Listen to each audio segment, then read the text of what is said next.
Celeste Mano was born on the 22nd of November, 1996 in Catania, Italy. From the moment she arrived, her family knew she was special. Her godmother and aunt, Carmela Melinda, said that when Celeste opened those beautiful blue eyes, she was instantly mesmerised. Celeste had an amazing aura around her from birth. The family settled in Mernda, in northeast Melbourne, Victoria. She had two brothers, Alessandro and Jayden. Her brother Jayden would later say that Celeste was the most intelligent one, the best of all of them, and loved by everyone.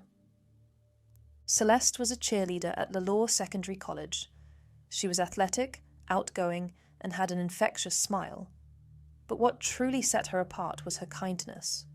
She disliked the idea of anyone feeling left out. Friends said she was a ray of sunshine. After finishing school, Celeste pursued her passion for helping others. She enrolled at RMIT University, where she earned a degree in criminology and psychology. Her dream was to become a psychologist. Her brother Alessandro said she was perfect in every way. Her mother Aggie said Celeste was a beacon of love and joy who made everyone she met feel special.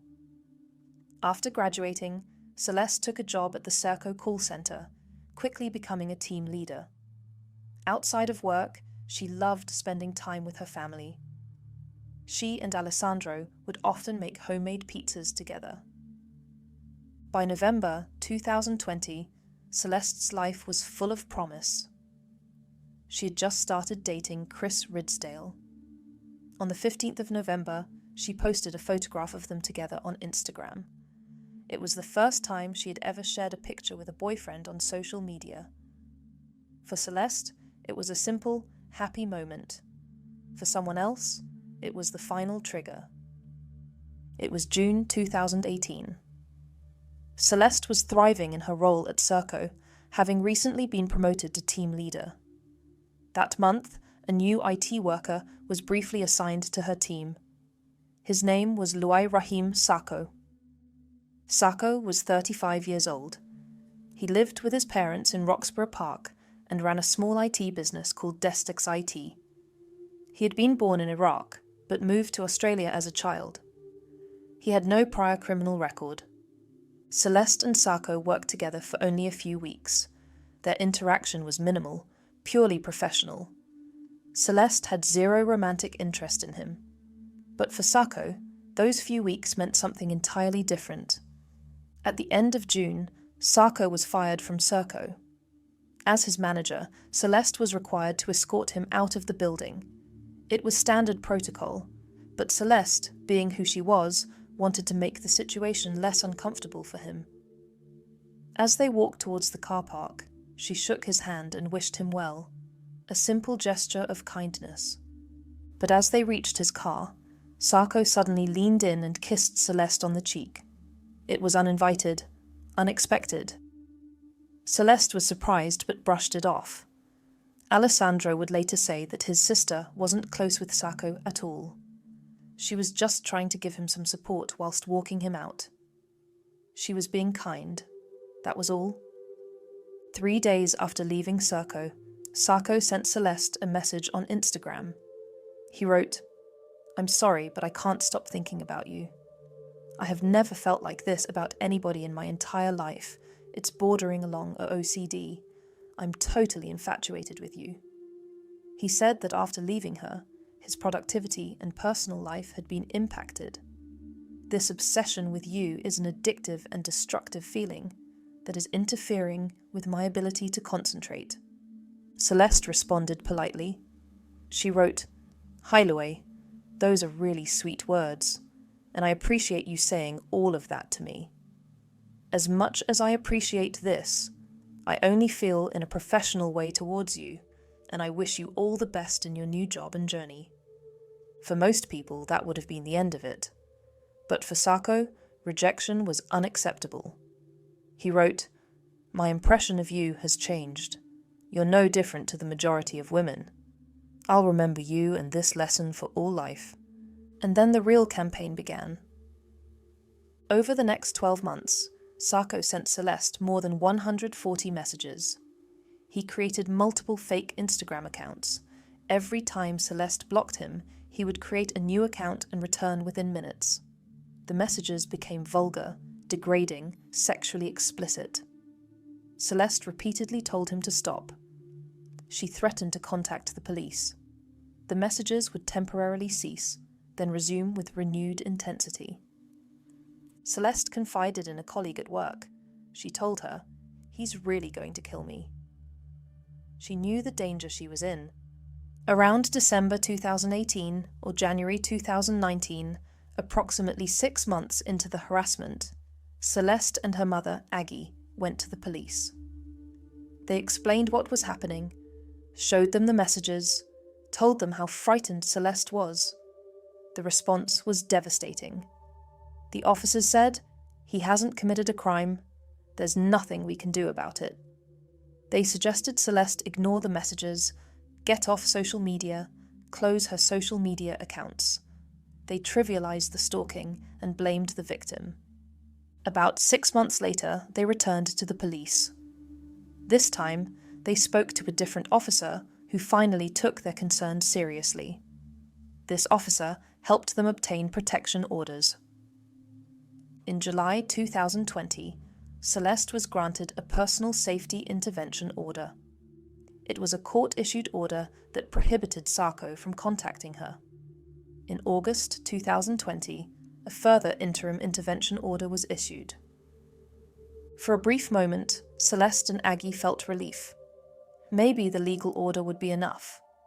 But on the 10th of August 2020, approximately 1 month after the intervention order was put in place, Sarko breached it. He contacted Celeste via social media and sent her a 3.5-page letter pleading with her to withdraw the order. Sarko was arrested that day for breaching the intervention order. Celeste and Aggie breathed a sigh of relief. He got scared, they thought. Thank God he learned his lesson, but their sense of security was tragically false. Despite the arrest, despite the breach, Sarko was released back into the community. There was no detention, no remand, no GPS monitoring, no electronic surveillance of any kind. The very next day, on the 11th of August 2020, Sarko went to a shop and purchased a kitchen knife. Clear evidence of premeditation. He held onto that weapon for exactly 3 months. Between August and November 2020, Sarko was hunting Celeste. He used her Instagram posts to gather information about her life. He employed Google Earth and Google Maps to locate the family home in Mernda.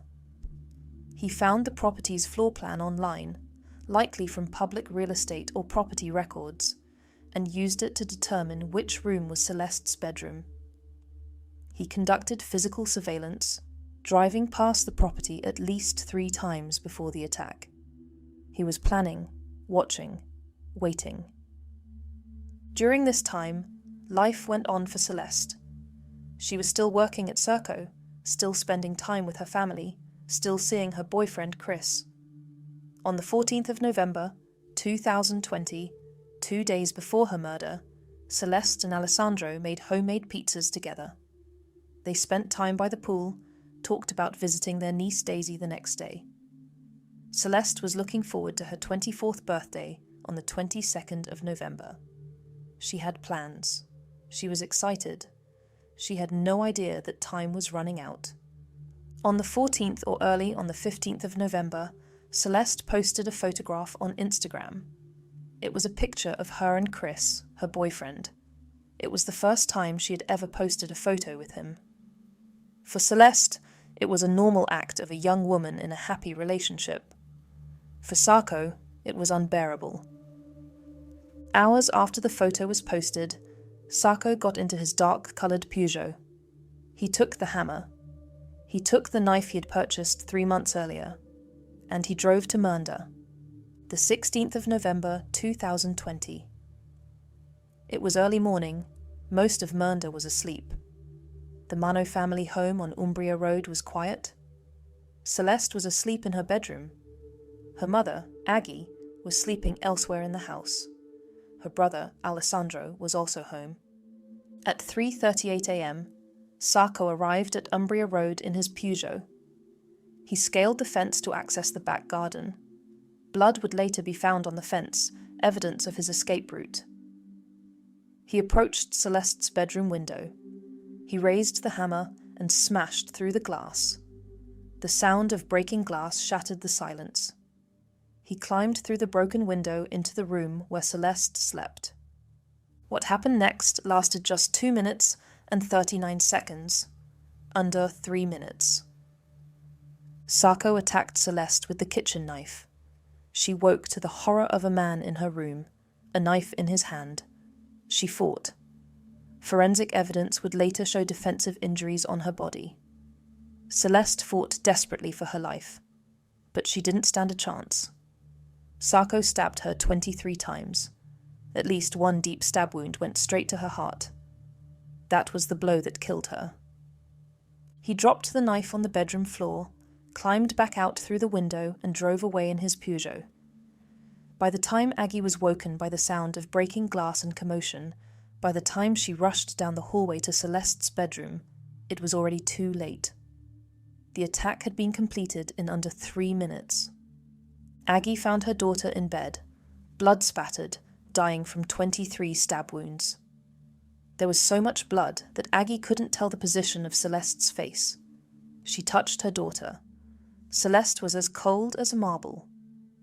Aggie later said, "How could I not protect her? What could we have done? Why? Just why?"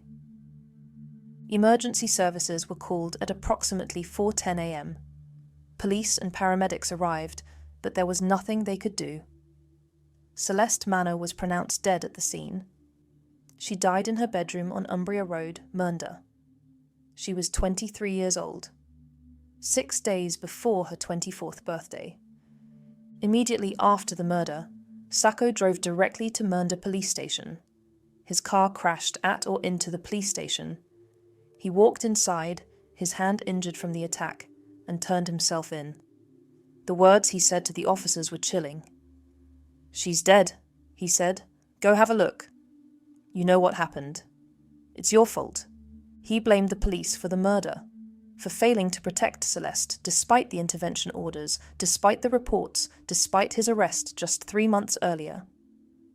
Sacco was taken to hospital under police guard for surgery on his non-life-threatening hand injury.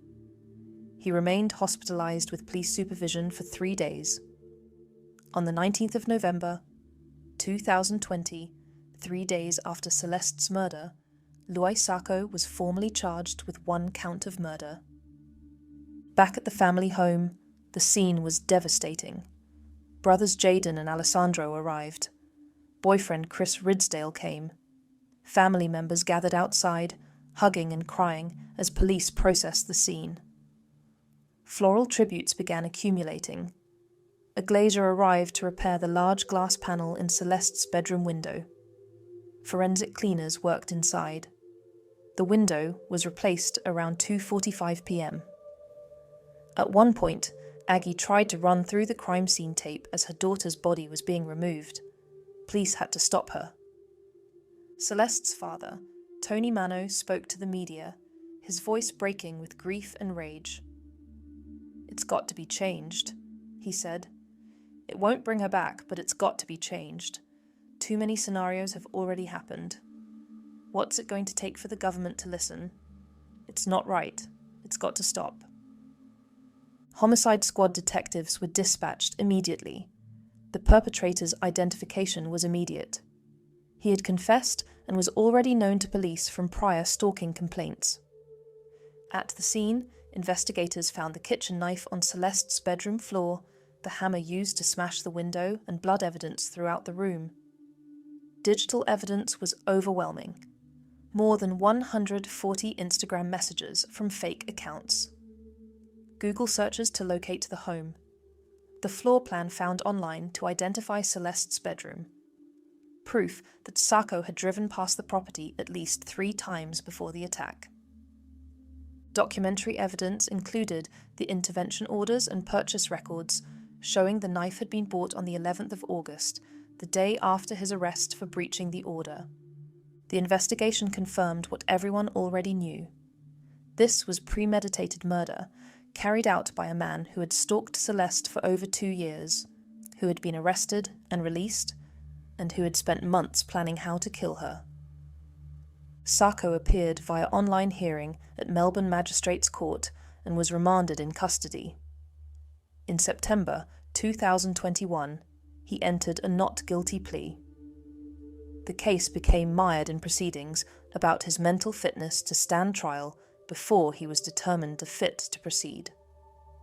More than 2 years after Celeste's murder, on the 6th of April 2023, Sako changed his plea to guilty. But even then, he disputed the evidence, claiming he had only inflicted 2 of the 23 stab wounds. Forensic evidence thoroughly disproved these claims. The plea hearing took place over 3 days before Justice Jane Dixon. Prosecutor Patrick Bork recommended life imprisonment, calling it an unprovoked, savage, and cowardly attack. He doesn't rock up to her workplace in the middle of the day, Bork said. He finds her house, he finds her bedroom, and goes there in the middle of the night. Dr. Rajan Darji diagnosed Sako with severe personality disorder, major depressive disorder, and body dysmorphic disorder. He revealed that Sako had fabricated psychotic symptoms. The risk assessment was chilling. Sako posed a moderate to high risk of further stalking and violence. Aggie held an illuminated blue urn containing Celeste's ashes throughout the hearing and called Sako a coward and a beast. On the 29th of February, 2024, Justice Jane Dixon sentenced Sako to 36 years imprisonment with a minimum non-parole period of 30 years. She said, "Celeste deserved life, but you decided otherwise." Then came the conclusion. While the murder of Miss Mano was a grave example of a grave offence, it did not warrant a sentence of life in prison. Outside court, Aggie said, the court decided to grant him mercy even though he showed Celeste none. Quite clearly, his right to mercy was more important than her right to life. Celeste's murder triggered an urgent review. On the 30th of June, 2022, the Victorian Law Reform Commission released its final report with 45 recommendations. It acknowledged at the heart of this reference is the death of Celeste Mano. On the 17th of April, 2024, the family launched the Justice for Celeste petition. It has gathered over 62,000 signatures demanding mandatory life sentences, implementation of all 45 recommendations from the Victorian Law Reform Commission's Stalking report, and GPS ankle bracelets for stalkers.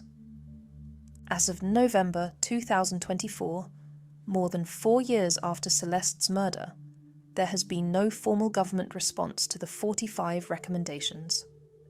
Dr. Renee Heath said, "This Premier and her ministers have turned up to walks against family violence, but they will not make the changes that are required. All talk, all walk, no action."